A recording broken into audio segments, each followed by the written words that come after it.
We came here because we wanted to do something more special. I don't want to wait around. The boys.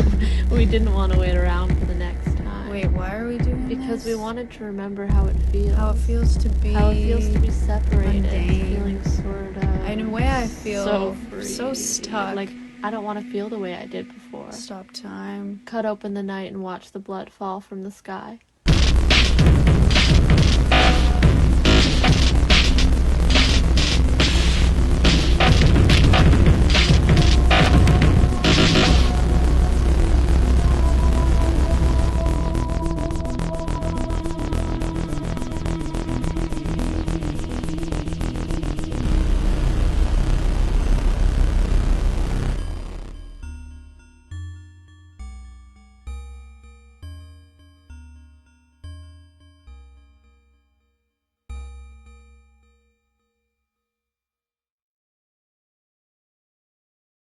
But yeah, I was just telling her how much I appreciate that I was never an adolescent teen girl. Pretty scary stuff. Yeah. Yeah. You know, I wanted to start with the idea of this film being a feature for you as somebody who has explored the short film medium quite a bit to start with. Was this the right time, did you feel like, to start a feature, or was it the right story? What was it about this particular film that you knew had to be feature length? Yeah, I had a lot of people, kind of anybody in my life that knew anything about film, kind of suggested against making a feature. You know, they were like, Smart. That's going to take you like a year to edit. And I was like, no way. And then it took me like 3 years to edit. So I was like, it was worse. But yeah. I think, you know, people take features like for real. I wanted people to take me for real. And I think that was the biggest thing for me. And also I wrote the script and it was the length of a feature, right? And I was like, I don't feel like cutting anything out. So I'm just going to do my best with it. And I didn't really give it that much thought, honestly. I was like, we're gonna make a longer movie than usual, and we'll just see what happens. So how much did the short films give you the confidence to take this on, though? Do you feel like you had a lot of experimenting and freedom with the short films that really gave you the confidence to kind of go at this? Because this is very auteuristic and very different in the way that it's presented. So I would imagine that came a lot from you experimenting with short films in that respect. Am I right on that? Yeah, I think so. There's like a few short films that I have up, you know, publicly, and then there's a lot more that I don't. So I was making a lot of short films.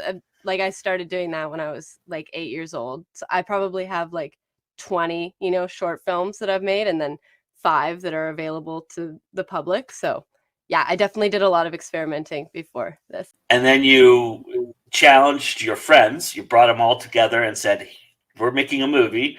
And I know where you say that you know which one, even though you made them audition or kind of create their character, you knew who was going to play who, Yeah. and that idea, you know, was also the idea was that you wanted people you trusted around you in a small crew to kind Yeah. of be your first foray into feature films a little bit too.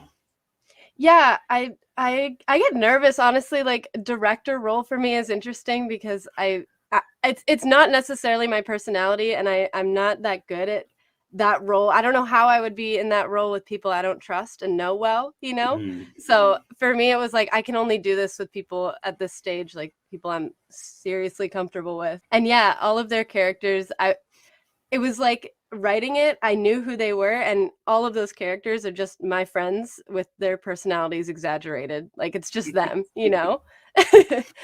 Yeah, we went on this camping trip and I brought them the finished script. And I just knew, I was like, if one of them says no to this, like I won't do it because I don't know what else I would do. And we all like sat in a big circle. There's some cute photos somewhere, but they're all reading it and they're just so excited. And I just knew, I was like, okay, we're gonna do it then. You know, they liked it a lot from the start. Well, that being said, what did they bring to the characters and the movie itself and the script that you didn't expect? Yeah, I mean, especially my friend Sophie, who played Willow, she has theater acting background, right? And that was kind of what she did.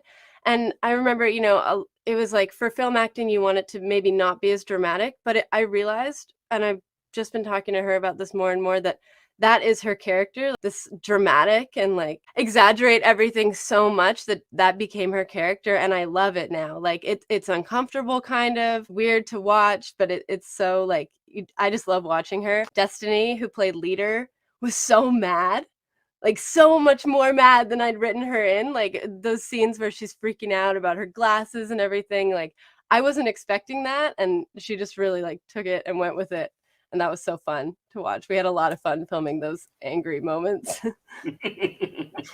You do have the vastness of a beautiful landscape, but you do confine it into this one little house. And I'm kind of curious with the lighting aspects and the colors. Colors were very vibrant in this and very important. And utilizing the natural aesthetics you had and the light that you had, but also working within a confined space. I'm kind of curious what the challenges were and how you looked at that. Did you guys do a lot of pre-production planning to kind of figure out where you were going to go, or did you just kind of, because a lot of this feels very improv-y in a lot of ways. Yeah. So yeah, the original house location, so all the shots inside the house were taken in one day. We had access to this like abandoned cabin that was literally like a really, really far drive away and up like a very steep hill with a gate that had a secret key that we had to track down from this like old guy on Cortez. Like it was like this big mission. And then, and we had to do it all in that one day. And it had to be far away because we had the band playing, right? And that was like real.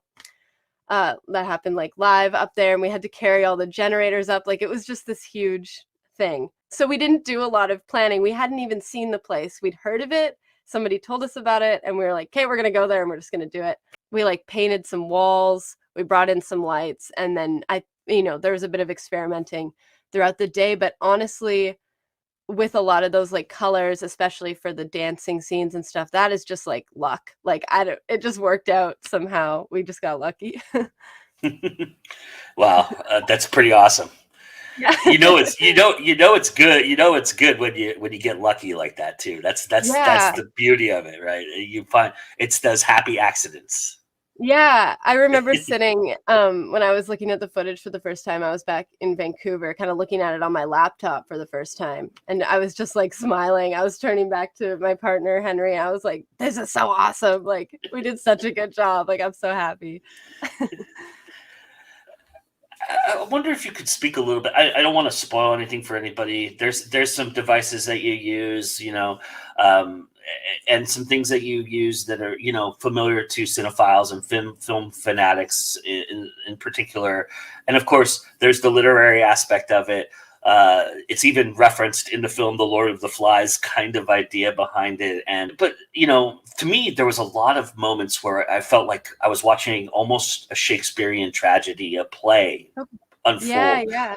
And so I'm kind of curious about the literary, being literary and subtext for you, because it's such an early trap for a young filmmaker to just be overexpressive or to be very vague, and kind of it's hard to walk that kind of tightrope a little bit. And I'm kind of curious what your thoughts were and how you were looking at that, and how much that influenced how you portrayed the narrative throughout. Yeah, honestly, like the kind of original idea came to me in such a small way. I kind of had this idea for the main tragedy. That was the first thing in my head. And then these things came afterwards where I was like, oh, that's reminding me a lot of, say, like Lord of the Flies or something. I want to say that a lot of it was like original in my own. It wasn't like I was looking to make something, like make a different version of something else. It kind of came there, and then I was like, oh, this is reminding me of that, but that came after. And there's been some references like an eye for an eye, like that kind of whole idea of things, that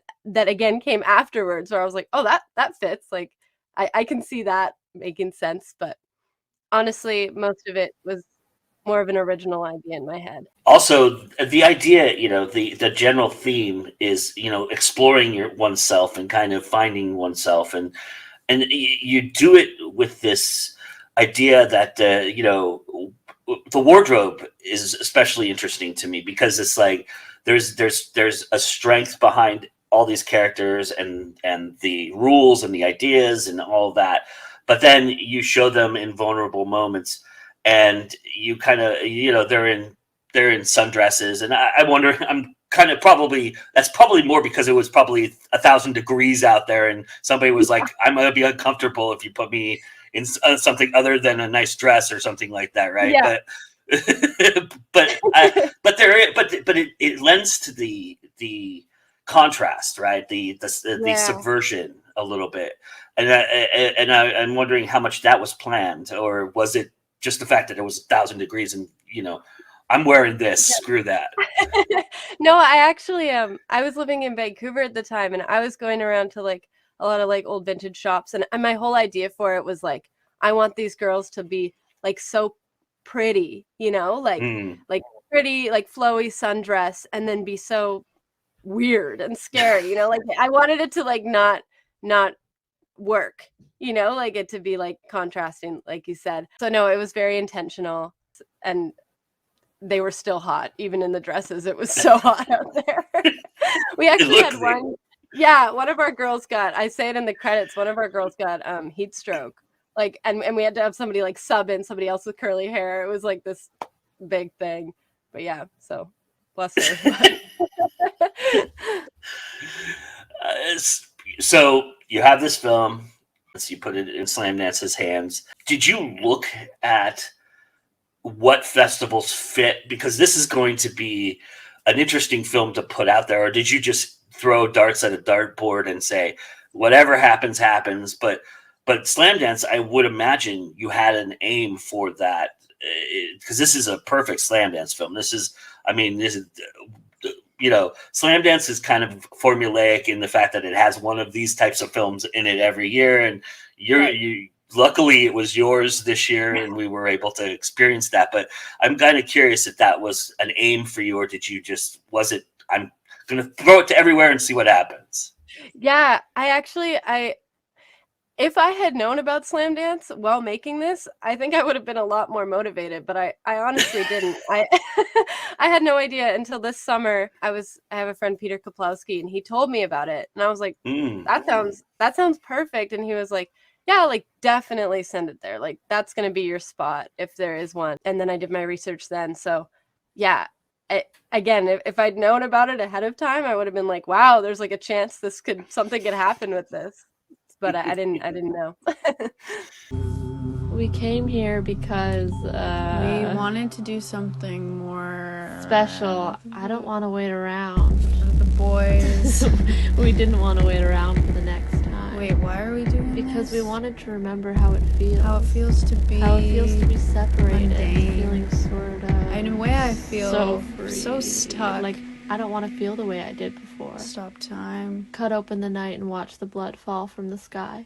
So, what is it about indie film? What do you love about indie film, Avalon? What is it that it speaks to your core? Indie film for me is like, you know, not anybody can do it, but there's just so much freedom, you know, realizing, I think that like when I see indie films, or when I saw indie films before I made mine, it was so inspiring, because it was like, wow, people didn't, you don't have to have millions of dollars to make something so important, you know, things that really can mean so much to people and to yourself can be made with a small budget. We made this with a really, really, really small budget, so it's so cool to see people care about it. As filmmakers, we look at our work. You've probably watched this movie a million times, if not hundreds of thousands, and looking at it and going, oh man, I should have cut here, I should have gone there. I mean, if I had gotten that shot, oh man, that would have worked so much better. But I don't want to know any of that from you. What I want to know from you is, what do you think you nailed? Looking back on the whole thing, I love seeing, there's not a lot of parts in this movie that make you feel good, you know, like, are like heartwarming. But the Red Evening is what I've always called it. The dancing scene where they're all at the house for the first time. It's like, there's a sense of, you know, it's ominous in its own way, but that makes me so happy. And I'm like, that is what I saw in my head when I pictured this movie, and I saw people, you know, having a party. Like, that's what I saw with the glitter and everything. And I just, and my friends were playing their music. That's their band. That for me, like, that was like a nailed shot. So yeah, that was probably my moment. Nice. Dear Mom, due to unforeseen circumstances, I am leaving. This may not be goodbye forever, but lately it's hard to know what forever means. I've been looking for something. I think I might have found it. Jules, Vicky, Leader, Millie, and I are moving. I know you don't like them very much. Well, I don't really care. I cannot disclose the location. That is our secret to keep. Turn my room into your office or whatever. I know you will appreciate the space. Do not come looking. Do not worry about me. I will be having the time of my life.